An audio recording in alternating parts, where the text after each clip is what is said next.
In the last two videos in this series, we've covered some founders that truly set the definition of what it means to be an altruistic, hardworking, and positive influence on this industry. Today's founder is a little different flavor. This man is the creator of the Tron Network, an aspiring astronaut, and the $6 million banana man. Today, we're covering a man you may love, you may hate, but you definitely know, Mr. Justin Sun.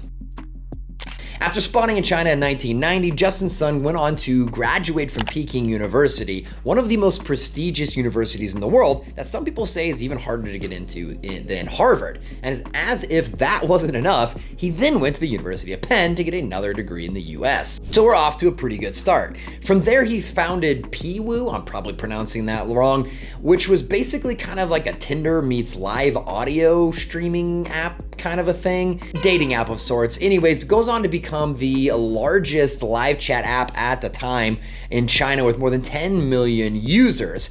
Now, Justin leveraged this new fame and fortune to become Jack Ma's golden boy protege. Now, it looked like the sky's the limits for Justin Sun at this point, but the CCP had other thoughts. After reviewing the app and deciding it was basically audio porn, China decides to crack down on it under the guise of disrupting social norms and behaviors. So from there, Justin Sun says, screw it, I'll join Ripple's team, and joins as a C-suite to lead its Chinese business. From there, he decides to go on and launch Tron with a $70 million ICO. Now, the CCP once again has Justin on their radar, and just literally hours after the Tron launch, decides to ban ICOs in China. Well, what does Justin Sun say? Well, probably get out while the getting's good, and he decides to flee to the US. When life gives you lemons, just say fuck the lemons and bail. As he's being chased by allegations of plagiarizing the Tron white paper. Wonder where he got that information. It's now 2018 and Justin Sun's a billionaire and decides to acquire the largest privacy software in the world, BitTorrent, and go ahead and slap a token on it, BTT, promoting him to all new levels of wealth. So what does one do when they're now a famous billionaire hotshot in his 20s fleeing from the Chinese government? Well, you donate $5 million to a charity to get a lunch with Warren Buffett, because why not? Fresh off the lunch with Warren Buffett and still in hot water with the CCP, Justin decides it might be time for a little diplomatic immunity from the US DOJ, and so he does this by becoming, get this, the ambassador to frickin' Grenada for the World Trade Organization.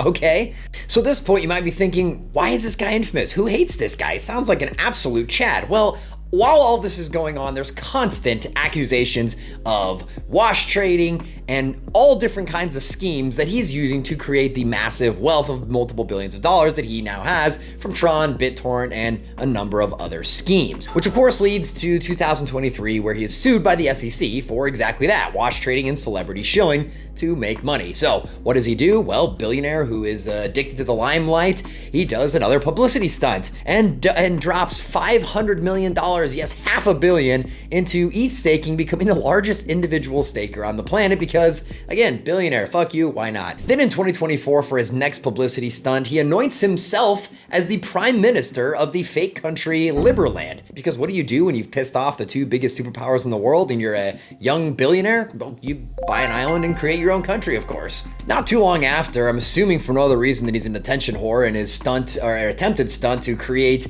memes on Tron with Sundog, a Pump Fun clone, he decides to spend more than $6.2 million on an art installation of a banana duct taped to a wall to then only take it off and eat it live on camera. Because again, I'm a billionaire, fuck you, why not?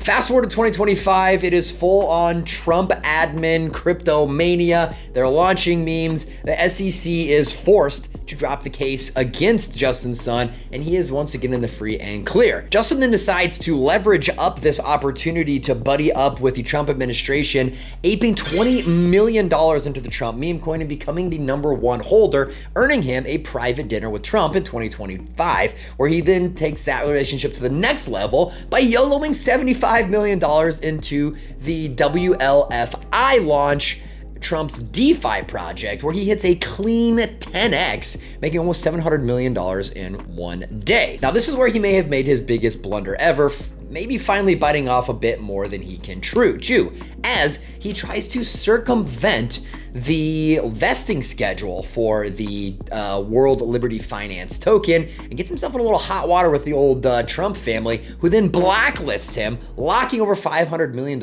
at the time worth of his tokens. And what was he doing? Essentially, he was offering people on his HTX exchange, which Tron bought out a few years ago. We just kind of skipped over that part. So he was offering them to give him their unlocked tokens now that he can liquidate. In return, he will pay them back a little extra interest on top, a bonus of like 25% or something like that as they unlock down the road. Again, essentially circumventing the vesting that the World Liberty Finance had put in place. Now, while this confused many people, including myself, I guess it's kind of par for the course. It's a very typical Justin Sun move, but you don't shit where you eat. Why would you ever go up against the Orange God Emperor himself? Trump obviously smashing the ban hammer, locking up his tokens. We have yet to see if this is going to lead to any further trouble for Justin Sun in the future, but you may have finally met your match with Trump on this one. But needless to say, doesn't stop Justin Sun. Somehow, more than 50% of all USDT supply apes into Tron all of a sudden, sending Tron massively to the 8th largest crypto in the world, promoting it to $30 billion market cap, and Lord knows what kind of personal net worth for Justin Sun. Oh, and also somewhere in the meantime here, he paid $28 million so our Bezos to send him into low orbit so we could LARP as Rocket Man. Anyways, overall, Justin Sun's narrative is just getting started. His career arc reads like a shitpost. It's insane lore, but it's all true. What do you think? Is Justin Sun one of those kind of like comic book villains who's obviously evil, but not that evil, and he's always just kind of poking at the main character, poking Batman, poking Superman, with just weird shenanigans and antics? Let me know your thoughts down below. Hero, villain, asshat. What do we think of Justin Sun, and what is going to come next from this enigmatic figure, this founder in crypto? Let me know, and we'll see you at the next one on the beach. No more 9 to 5, or the way to